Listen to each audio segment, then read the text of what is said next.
तुम्ही मुलाला जेवायला बसवता आणि घरात युद्ध सुरू होतं का? हे नको, ते नको आणि मला फक्त चिप्स हवेत. मग आई चिडते, आजी मागं लागते, बाबा धमक्या देतात आणि जेवणाची वेळ संघर्षात बदलते. पण एक गोष्ट समजून घ्या, प्रत्येक वेळी मूल अन्नाला नकार देतात ते हट्टीपणामुळे असतं असं नाही.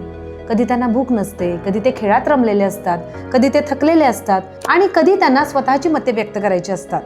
पण जेव्हा आपण वारंवार आग्रह करतो, हे खा, आत्ताच खा, पूर्ण संपव, तेव्हा संघर्ष वाढतो. जेवण ही लढाई जिंकण्याची जागा नाहीच आहे मुळी. जेवण ही मुलांशी नातं मजबूत करण्याची जागा आहे.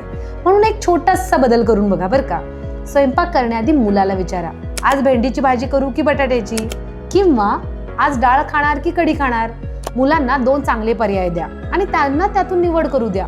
जेव्हा मुलाला वाटतं की ही माझी निवड आहे, तेव्हा त्यांचा विरोध कमी होतो, कारण आता त्यांच्यावर काही लादलं जातंय असं त्यांना वाटत नाही. ते स्वतः निर्णयाचा भाग असतात. आणि हो, निवड दिल्यानंतरही जर ते लगेच खायला तयार झाले नाहीत तर थोडासा संयम ठेवा. वारंवार मागे लागू नका.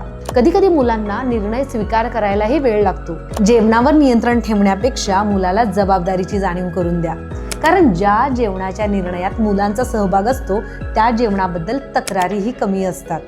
तुमच्या ओळखीत अशी एखादी आई असेल जिच्या घरी रोज जेवणावरून युद्ध होतं, तर तिच्यासोबत ही रील शेअर करायला विसरू नका.